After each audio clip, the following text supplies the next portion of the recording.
3400 વર્ષ જૂનું સપ્તેશ્વર મહાદેવ મંદિર, જે આજે પણ શિવલિંગ પર સતત થાય છે કુદરતી જળાભિષેક। ગુજરાતના સાબરકાંઠા જિલ્લાના અરસોડિયા ગામ નજીક આવેલું સપ્તેશ્વર મહાદેવ મંદિર શ્રદ્ધા, પૌરાણિક માન્યતા અને કુદરતી સૌંદર્યનું અનોખું સંગમ છે। આ સ્થળને સાતેરા તરીકે પણ ઓળખાય છે। 3400 વર્ષ જૂનું મંદિર, જેમાં શિવલિંગ છે, જેનો મહાભારતમાં પણ ઉલ્લેખ છે। શિવલિંગ ઉપર સતત ગૌમુખમાંથી નદીનું પાણીની જળધારા થતી રહે છે, જે વૈજ્ઞાનિકો માટે પણ એક કોયડા સમાન છે। અહીં ડેભોલ નદી અને સાબરમતી નદીનું સુંદર સંગમ સ્થાન છે। આ પાણી વહીને બહારના કુંડમાં એકત્ર થાય છે। મંદિરમાં દર્શન માટે જવું હોય તો પાણીમાંથી પસાર થવું પડે। આ એક અનોખો અનુભવ છે। એક માન્યતા પ્રમાણે આ સ્થળે કશ્યપ મુનિ, વશિષ્ઠ મુનિ, વિશ્વામિત્ર મુનિ, ભારદ્વાજ મુનિ, અત્રિ મુનિ, જમદગ્નિ મુનિ અને ગૌતમ ઋષિ એમ 7 ઋષિમુનિઓએ તપસ્યા કરી હતી। ધાર્મિક મહત્વની સાથે સાથે આ સ્થળ પર્યટન માટે પણ જાણીતું છે। શ્રાવણ માસમાં અહીં ભક્તોની ભારે ભીડ ઉમટે છે। જય મહાદેવ। અત્યારે આપણે સાબરકાંઠામાં આવેલું સપ્તેશ્વર મહાદેવમાં ઉપસ્થિત છે। તો મારી સાથે મંદિરના એક મદદનીશ સાથે અહીંના ઇતિહાસ વિશે જાણકારી લઈશું।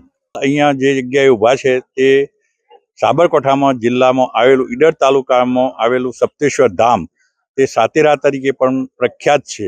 3400 વર્ષ જૂનો ઇતિહાસ છે આનો। માર્કંડ ઋષિ અને 7 ઋષિઓએ આ જગ્યાએ તપ કરેલ છે અને લોકવાયકા પ્રમાણે અહીંયા 2 નદીઓ આવેલી છે, એક ડેભોલ અને સાબરમતી।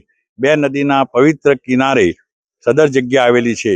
અહીંયા શ્રાવણ મહિનામાં બહુ જ પબ્લિક દર્શનાર્થે આવે છે। આજે રવિવાર છે, આમ તો સોમવારે વધુ આવે, પણ આજે રવિવારની રજાના લીધે ઘણા જ યાત્રાળુઓ અહીંયા પગ મૂકવાની જગ્યા નથી, એટલું દર્શનાર્થે મહિલા મંડળો અને યુવકો પણ અહીંયા, ઘરડા માણસો પણ અહીંયા આવી શકે છે।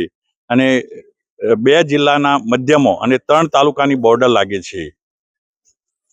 તે વિશેષ માહિતી તો હું આપને આપું તો અહીંયા મહાભારત કાળની આ જગ્યા છે અને સપ્તઋષિ જે ઉપર છે એ રીતના અહીંયા શિવલિંગ આવેલા હતા 7, પણ હાલ 3 મોજૂદ છે તે। અને આગળ એક યજ્ઞકુંડ આવેલ છે અને અંદર સ્વયંભૂ કુદરતી ધારા જે ભગવાનના શિવલિંગ ઉપર પડે છે તે વર્ષોથી આજ દિન આટલા દુષ્કાળમાં પણ અવિરત ચાલુ છે। હર હર મહાદેવ। આમાં મારી એક વસ્તુ પૂછવી હતી કે આમાં જે સતત પાણીનો વહેવ વહે છે અંદર, તો એનું શું રહસ્ય છે, એના બારેમાં બતાવશો? એ હજુ સુધી કોઈ શોધી શક્યું નથી। ઘણા દુષ્કાળ પડ્યા પણ કોઈ દિવસ અવિરત પાણી આવે છે, એ ભગવાનની એક કૃપા છે। ગંગા જેમ આવી એ રીતના જ અહીંયા હજુ કોઈ શોધી શક્યું નથી ક્યાંથી આવે છે પાણી, પણ અવિરત એ પ્રવાહ ભગવાનના જે શિવલિંગ ઉપર આવી રહ્યો છે। આજ દિન સુધીમાં કોઈને ખબર નથી ક્યાંથી પાણી આવે છે, પણ હજુ એનું રહસ્ય અકબંધ છે।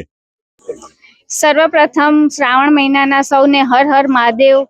આજે અહીંયા આ જગ્યા એટલી અદ્ભુત જગ્યા છે, અમે બીજી વાર આવ્યા છીએ। આના પહેલા અમે એકવાર આવ્યા હતા, તો આટલા સરસ અદ્ભુત દર્શન મહાદેવજીના જે આ સપ્તેશ્વરમાં થઈ રહ્યા છે એ બહુ જ સરસ છે। એકવાર બધાએ આવીને આનો આનંદ લેવો જોઈએ, આટલા અદ્ભુત દર્શનનો લાહો લેવો જોઈએ।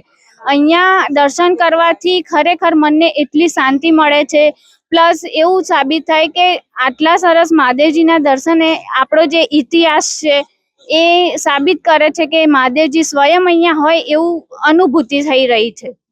તો બધાએ અહીંયા આવવું અને આ દર્શનનો લાભ જરૂર અચૂકથી લેવાનો।